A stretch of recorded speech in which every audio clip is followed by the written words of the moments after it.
Pasar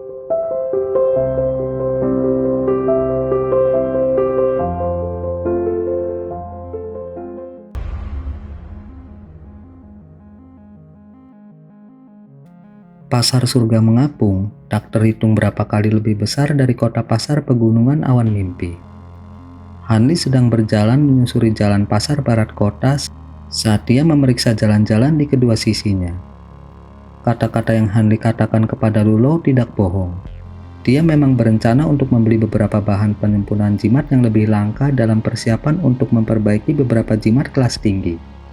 Meskipun dia masih memiliki beberapa kulit dan darah binatang roh saat dia berada di Laut Bintang tersebar, dia tidak memiliki bahan tambahan seperti kertas jimat bermutu tinggi dan sinabar.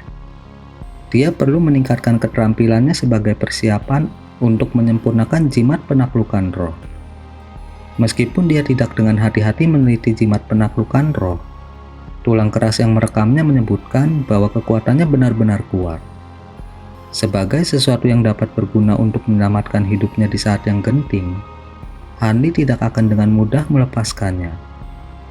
Namun, jimat ini jauh lebih rumit dan sulit daripada menyempurnakan jimat unsur biasa. Dia harus meningkatkan peluang keberhasilannya dengan tidak hanya meningkatkan kemampuan penyempurnaan jimatnya, tetapi juga memperoleh kuas jimat baru. Kuas miliknya udah tidak berguna lagi. Sayangnya sementara bahan penyempurnaan jimat mudah dibeli, kuas yang memuaskan sulit didapat. Dia sudah menemukan 2 toko sebelumnya yang menjual kuas jimat kelas atas. Tetapi setelah dia memeriksanya, dia hanya bisa menggelengkan kepalanya dan pergi. Sementara kuas jimat ini dapat digunakan untuk memperbaiki jimat kelas tinggi biasa. Mereka tidak memiliki kemampuan untuk memperbaiki jimat rahasia pada tingkat jimat penaklukan roh. Kuas jimat hanyalah alat spiritual yang digunakan oleh ahli jimat dan tidak biasa terlihat. Kebanyakan dari mereka berkualitas rendah atau menengah. Jika master jimat secara paksa menggunakan kuas jimat bermutu tinggi, hanya akan meningkatkan peluang mereka untuk gagal. Selain itu, master jimat sering terlalu berdedikasi untuk teknik penyempurnaan jimat mereka dan tidak menghasilkan banyak waktu untuk meningkatkan kultivasi mereka, sehingga sebagian besar kultivator jimat berada di bawah tahap formasi inti. Secara keseluruhan di selatan surgawi, hanya ada beberapa master penyempurnaan jimat tahap formasi inti. Adapun tahap jiwa baru lahir, tidak ada karakter abnormal sejauh yang Hanli sadari. Mayoritas kultivator yang mencapai tahap jiwa baru lahir adalah ahli penyempurnaan jimat khusus. Kultivator jiwa baru lahir juga beragam dalam teknik penyempurnaan jimat mereka. Sebagian besar dari mereka hanya akan mampu memperbaiki 1 atau 2 jenis jimat tingkat tinggi untuk digunakan sendiri. Tetapi karena kulit binatang roh tingkat tinggi dan darah binatang tingkat tinggi jarang, mereka tidak dapat disempurnakan dalam jumlah besar. Adapun tingkat keberhasilannya buruk. Hal ini menyebabkan jimat kelas tinggi kadang-kadang bernilai sedikit lebih mahal dari alat sihir kelas atas. Mayoritas jimat kelas tinggi sebenarnya tidak terlalu kuat dan lebih rendah dari harta sihir.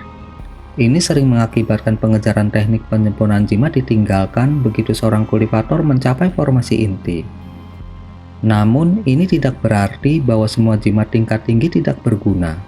Sepengetahuan Hanli, ada banyak jimat 5 elemen yang sangat kuat. Bahkan para kultivator jiwa baru lahir tidak akan berani langsung memblokirnya.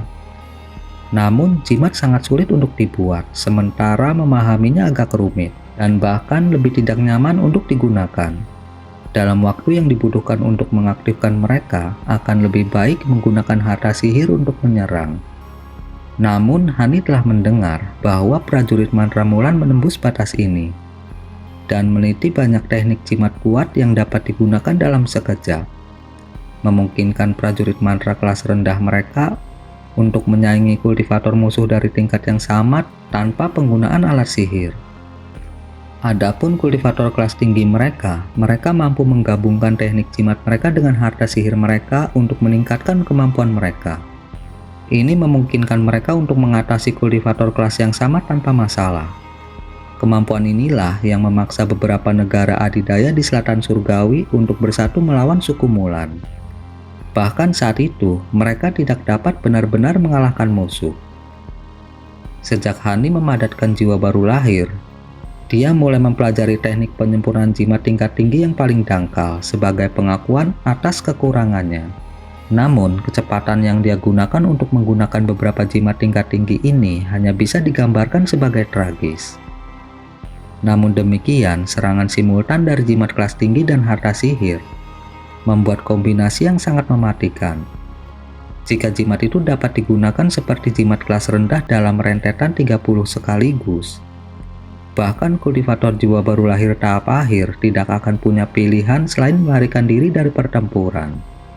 Bagaimanapun, ini akan setara dengan serangan simultan dari 30 kultivator jiwa baru lahir. Bahkan jika kultivator target memiliki pertahanan yang menantang surga, mereka masih terikat oleh batas tahap jiwa baru lahir dan tidak mampu menerima serangan seperti itu. Namun, taktik ini hanyalah imajinasi, karena tidak ada yang akan begitu boros untuk mengkonsumsi beberapa ratus ribu batu roh dalam satu serangan. Selain itu, jimat kelas tinggi bukanlah sesuatu yang dapat dibeli di dunia kultivasi dan sebagian besar bersifat tambahan. Saat Hani merenungkan hal ini, dia berjalan-jalan di kota pasar dan terus-menerus melihat-lihat alat sihir yang lebih besar dan berbagai toko yang bagus. Biasanya hanya toko-toko besar yang menjual kuas jimat kelas atas. Tidak perlu baginya untuk mempertimbangkan toko-toko yang lebih kecil. Mereka tidak mungkin memiliki apapun selain dari alat sihir biasa, apalagi kelas atas. Meskipun ada kemungkinan kecil dari toko kecil yang membawa barang langka seperti itu, Hani tidak mau membuang waktu yang diperlukan untuk mencari di setiap toko. Dengan begitu banyak toko di kota surga mengapung, dia tidak punya waktu untuk menelusuri semuanya. Selain Hanli, ada banyak kultivator lain yang berjalan di kedua sisi jalan dan membeli barang-barang yang mereka inginkan. Sementara mayoritas dari mereka berada pada tahap pembangunan fondasi, ada juga kultivator formasi inti sesekali. Adapun kultivator pemurnian ki hampir tidak ada dari mereka selain penduduk asli kota. Hani menyembunyikan kultivasinya sebagai kultivator formasi inti menengah saat dia melihat-lihat pasar. Hanya menarik beberapa pandangan hormat dari kultivator pembangunan fondasi. Adapun kultivator formasi inti, mereka mengabaikannya setelah sekilas ketika mereka tidak mengenalinya. Dia dapat menghindari banyak perhatian dengan cara ini, dan dapat meluangkan waktu untuk menjelajahi setiap toko besar. Tepat ketika Hani meninggalkan pavilion lain dengan perasaan kecewa, dia menemukan bahwa sebagian besar hari telah berlalu tanpa disadari. Dengan kegelapan turun, berbagai toko mulai berturut-turut meletakkan batu cahaya bulan. Setelah ragu-ragu sejenak, Hani memutuskan untuk melihat-lihat dua toko lagi sebelum kembali ke kediamannya. Tepat setelah mengambil keputusan ini, dia mendengar suara pertengkaran tidak jauh darinya. Ada sekelompok kultivator yang penasaran berkumpul di sekitar sumber keributan. Hani mengerutkan kening saat dia segera meletakkan tangannya di belakang punggungnya sebelum dia tanpa ekspresi berbalik dan mulai berjalan kembali ke kediamannya. Saat dia mengambil langkah pertamanya, dia mendengar suara galak dan kesal. Apakah kalian semua kultivator sekte awan melayang hanyalah pencuri? Anda ingin pergi begitu saja setelah merusak jimat saya? Suara seorang pemuda dengan keras membantahnya dengan nada marah. Bukannya aku tidak mau membayar, tapi aku kekurangan batu roh setelah aku baru saja membeli barang lain. Juga, ini hanya jimat awan api kelas menengah dasar. Bagaimana mungkin harganya 300 batu roh? Paling-paling hanya seharga 100 batu roh. Selain itu, bukankah saya menawarkan untuk meninggalkan medali sekte saya di sini sebagai jaminan? Saya akan kembali setelah saya meminjam beberapa batu roh dari anggota sekte saya di penginapan. Hani menghentikan langkahnya karena suara pria itu tampak tidak asing. Tampaknya itu adalah seseorang yang dia kenal dari sekte awan melayang. Hani menggosok dagunya dan merenung sejenak sebelum menuju ke arah pertengkaran. Terlepas dari siapa itu, bagaimanapun juga dia adalah seorang tetua agung dari sekte awan melayang. Tidak pantas baginya untuk berpura-pura tidak tahu dan pergi. Beberapa saat kemudian, Hani mendapati dirinya melihat sebuah toko kecil aneka barang dari kejauhan. Tampaknya ada beberapa kultivator berdiri di depannya dalam konfrontasi. Di antara mereka adalah sosok pahlawan berpakaian hitam Sunho dari Gunung Awan Api yang terakhir dilihat Hani di majelis percobaan pedang. Dalam 20 tahun yang singkat, pemuda ini telah mengalami peningkatan besar dalam kultivasi, meskipun ada sedikit perubahan pada penampilannya. Dia saat ini sedang dihadapkan oleh 3 kultivator dengan penampilan tidak ramah yang tampaknya penjaga toko dan asistennya. Pada saat itu, penjaga toko berjanggut pendek memelototi Sunho dan berkata, "Satu medali tidak berguna bagiku. Anda cukup kembali ke sekte awan melayang dan meninggalkannya. Tetapi saya tidak dapat melacak Anda sampai ke negara bagian Si. Jadi berhentilah berbicara omong kosong. Karena Anda tidak memiliki batu roh, taruh barang-barang di kantong penyimpanan Anda dan saya akan menyimpannya sebagai jaminan. Adapun jimat awan api, Anda percaya itu hanya jimat kelas menengah, tapi sebenarnya itu adalah kualitas bagus yang disempurnakan oleh Grandmaster Jimat dari kota surga kami. Karena itu sudah murah hati untuk hanya mengganti 300 batu roh. Mungkinkah semua kultivator sekte awan melayang adalah seperti itu?" Setelah mengatakan itu, penjaga toko melirik kotak kayu di tangan asistennya dan mengungkapkan ekspresi menyesal seolah-olah dia telah menderita kerugian besar. Sunho tiba-tiba menanggapi kata-kata ini sambil tersenyum. "Baik, hal-hal itu milikmu. Jika Anda mengatakannya, maka jadilah itu. Jimat awan api biasa ini disempurnakan oleh Grandmaster Jimat." Apakah Anda dapat mengetahui apakah itu disempurnakan oleh Grandmaster Jimat atau tidak? Apakah Anda hanya ingin tidak membayar kami kembali? Dalam hal ini jangan salahkan saya karena memberitahu penegak kota. Penjaga toko dengan dingin tertawa dan terus terang mengancamnya. Wajah Sunho memutih lalu merah karena ada sedikit pertanyaan tentang siapa yang akan disukai oleh para penegak Persatuan 9 Bangsa. Selain itu, masalah ini tidak jelas dan tidak jelas, sehingga dia pasti akan kalah dalam perselisihan. Ekspresinya goyah untuk waktu yang lama sebelum dia melangkah maju. Dia menampar kantong penyimpanan di pinggangnya dan mengeluarkan seikat jimat. Sunho menggertakkan giginya dan berkata, "Meskipun jimat ini tidak bermutu tinggi, mereka setidaknya bernilai 300 batu roh." Ekspresi penjaga toko santai, dan dia mengulurkan tangan untuk mengambil jimat. Ini akan berhasil. Ini bukan. Sebelum penjaga toko mengambil jimat itu, Sunho mengalihkan pandangannya ke atas jimat itu dan ekspresinya sangat berubah saat dia menarik kembali jimat itu.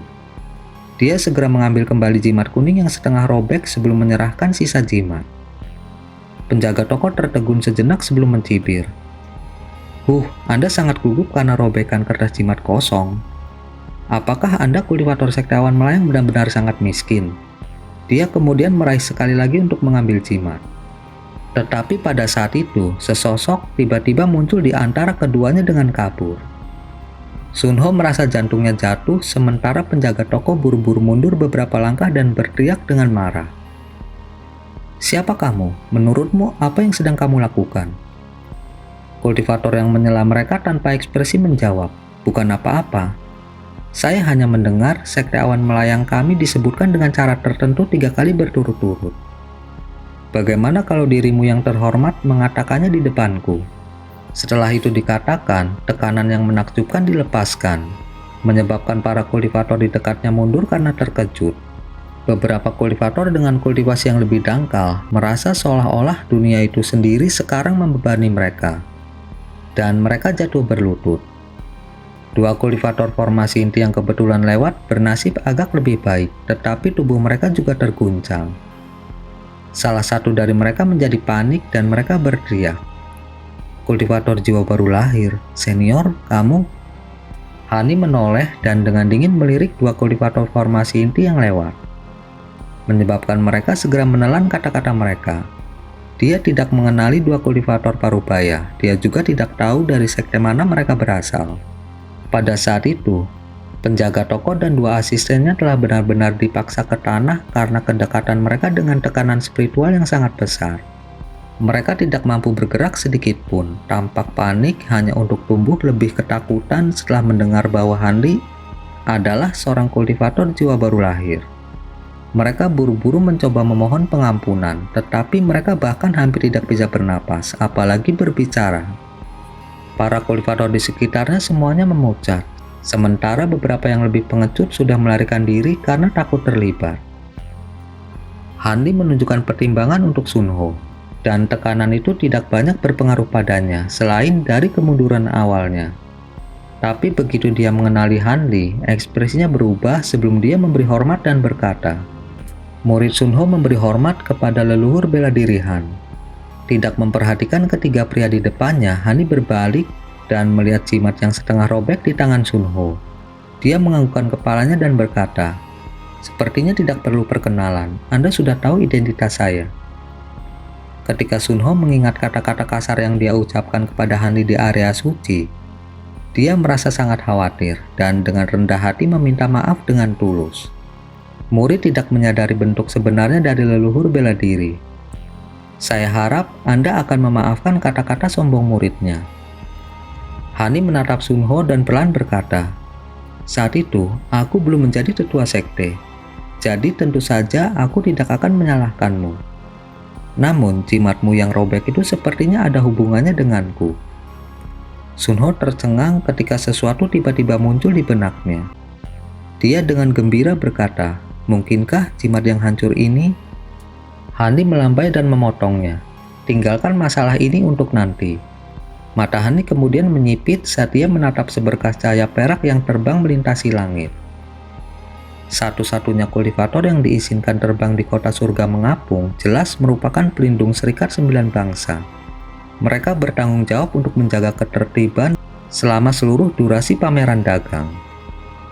Sunho tidak berani berbicara lebih jauh, dan dengan patuh berdiri diam di tempat. Namun hatinya dipenuhi dengan kegembiraan yang tak tertahankan, dan genggamannya pada kertas jimat semakin hati-hati. Pada saat itu, seberkas cahaya tiba di depan Hanli untuk mengungkapkan seorang lelaki tua berambut kuning yang memiliki kultivasi formasi di tengah. Sebuah pedang emas kecil disulam di dadanya, lambang seorang penegak hukum. Orang tua itu bisa merasakan tekanan menakjubkan Hanli dari kejauhan. Namun, wilayah ini berada dalam yurisdiksinya. Bahkan jika ada seorang kultivator jiwa baru lahir yang menunjukkan kekuatan mereka, dia tidak punya pilihan selain menghadapi mereka. Begitu lelaki tua itu melihat Hanli berdiri tanpa bergerak di jalan, dia memberi hormat dan berkata, "Junior adalah penegak kota surga mengapung Wu Fei.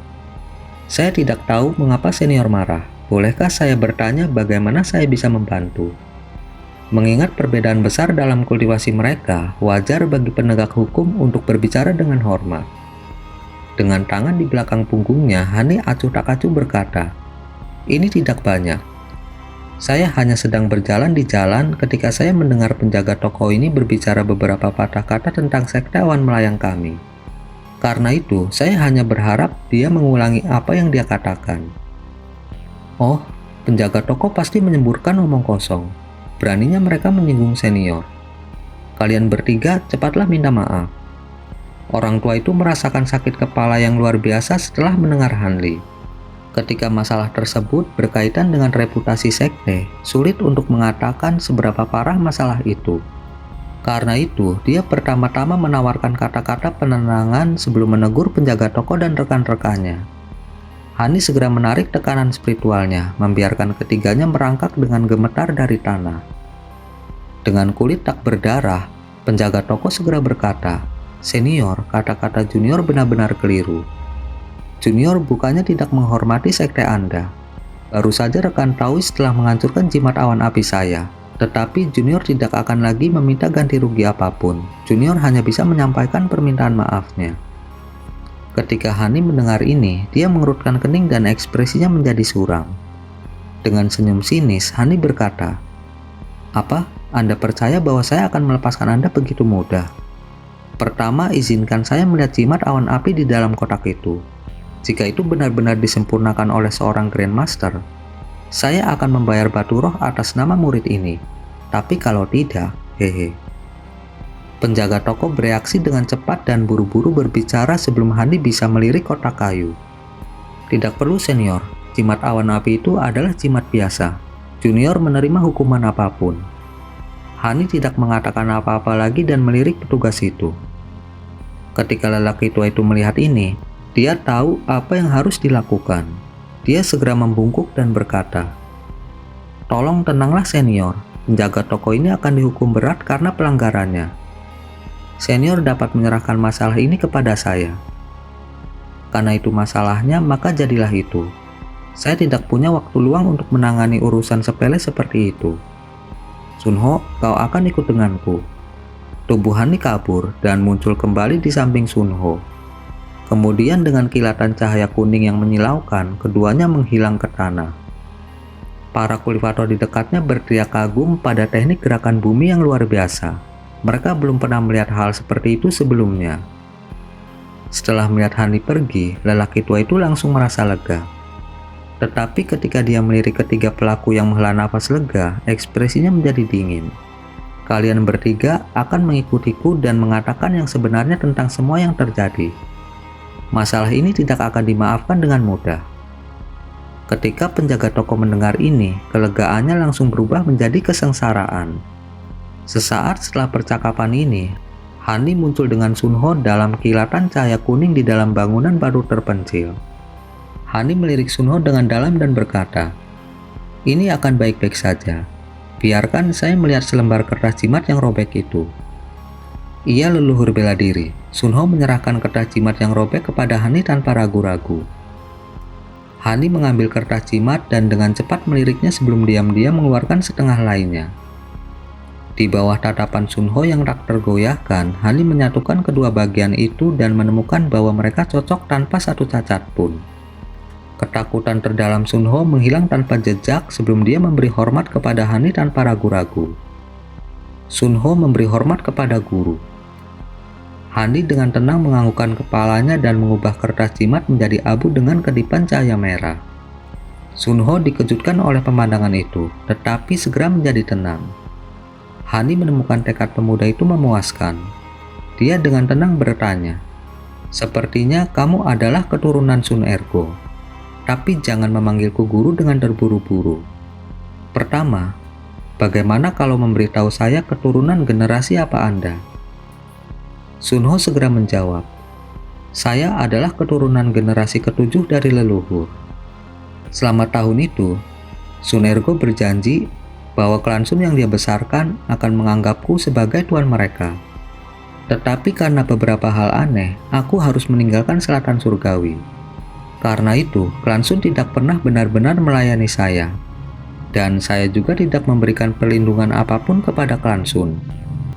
Sekarang, seorang keturunan klan Sun telah berhasil memasuki dunia kultivasi. Janji itu mungkin tidak berlaku lagi. Tetapi karena saya memiliki hubungan dengan leluhur Anda, saya akan memberi Anda dua pilihan." Hani menyeringai dan dengan tenang melanjutkan, "Pilihan pertama adalah saya langsung memberi Anda beberapa persediaan kultivasi yang baik, seperti pil obat dan alat sihir. Sejak saat itu tidak akan ada lagi hubungan di antara kita. Jangan berharap bahwa saya akan memberikan bantuan lebih lanjut terhadap Anda. Pilihan lainnya adalah Anda memenuhi janji leluhur Anda melayani saya. Namun saya akan membatasi tubuh Anda untuk mencegah Anda mengkhianati saya. Saya juga akan memberi Anda tugas yang berpotensi berbahaya. Namun, saya juga akan melakukan yang terbaik untuk meningkatkan kultivasi Anda dan memberi Anda panduan kultivasi. Akan ada manfaat yang jauh melampaui imajinasi Anda. Dan selama bakat Anda tidak terlalu buruk, mungkin ada harapan Anda mencapai formasi inti." Setelah ini dikatakan, ekspresi Sunho berubah dan dia tampak bingung untuk sesaat. Jelas bahwa skenario ini jauh dari apa yang dia harapkan. Setelah beberapa lama, ekspresi Sunho menjadi tegas. "Leluhur bela diri, aku..." Hani tiba-tiba menyela Sunho dan berkata, "Tidak perlu terburu-buru. Beri saya jawaban Anda setelah pameran perdagangan berakhir. Anggap ini sebagai kesempatan bagi Anda untuk memastikan keputusan Anda. Luangkan waktu ini untuk membuat pertimbangan yang cermat, dan Anda dapat menemukan saya di kediaman gua saya setelah Anda kembali ke negara bagian Si." Setelah berpikir lebih jauh, Sunho merasa bahwa ini adalah tawaran yang cukup murah hati, dan dengan tergesa-gesa setuju. "Murid akan melakukan apa yang Anda perintahkan." Terima kasih banyak atas pengertian Anda leluhur bela diri. Bagus, sekarang itu sudah diurus. Saya memiliki hal-hal lain untuk diperhatikan. Hani mengangguk dengan ekspresi santai dan menghilang dalam kilatan cahaya kuning. Sunho tidak segera pergi. Sebagai gantinya, dia bergumam pada dirinya sendiri untuk waktu yang lama dan menghela nafas sebelum perlahan berjalan keluar. Pada saat Sunho pergi, Hani sudah kembali ke kediamannya dan mengangkat kepalanya untuk melihat langit malam. Sementara ekspresi aneh perlahan muncul di wajahnya. Mu Peiling saat ini sedang duduk di lantai pertama paviliun ketika Hanli tiba. Ketika dia melihat Hanli, dia segera berdiri dan menyapanya dengan mata cerah dan hormat yang anggun. Hani melambaikan tangannya dan menyuruhnya berdiri. Tidak perlu menungguku saat aku tidak ada. Jadi, Anda boleh melakukan apa yang Anda inginkan. Simpan ini di tangan. Jika Anda menemukan sesuatu yang penting atau berbahaya, tuangkan saja kekuatan spiritual Anda ke dalamnya. Tidak hanya itu akan menutupi Anda dalam penghalang spiritual, tetapi saya juga akan tahu lokasi persis Anda selama Anda berada dalam jarak 500 km.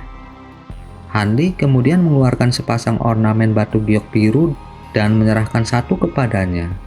Mu Peiling sedikit tersipu dan berbisik, "Terima kasih banyak tuanku." Dia kemudian mengambil ornamen batu giok dan menggantungkannya di pinggangnya. Setelah memberitahu Mu Peiling bahwa dia akan pulang malam, Hanli berjalan ke lantai 2. Begitu Mu Peiling melihat Hanli menghilang dari pandangan, dia melirik ornamen batu giok di pinggangnya dan memasang ekspresi rumit. Hanli dengan santai memilih sebuah kamar dan mulai bermeditasi di tempat tidur. Setelah 2 jam istirahat, dia membuka matanya dan melihat keluar jendela sebelum menggumamkan beberapa patah kata pada dirinya sendiri. Sudah waktunya, saya harus pergi dan berkunjung. Hanli diam-diam meninggalkan paviliun dan langsung menuju ke area familiar di kota surga mengapung. Gak lama, dia tiba di gedung yang sebelumnya dia kunjungi. Dia menatap papan nama perak bertuliskan Paviliun Naga Kristal, yang ditulis dengan warna emas saat dia menggosok dagunya dan melirik ke bagian dalam yang gelap gulita sebelum segera menuju ke dalam. Saat Hanli memasuki gedung, seluruh ruangan tiba-tiba menjadi cerah. Duduk di ujung meja panjang, Taoist Seven Crystal tersenyum pada Hanli dan berkata, "Selamat datang rekan Taoist. Anda menghormati paviliun saya dengan kehadiran Anda sekali lagi. Dan Anda tepat waktu.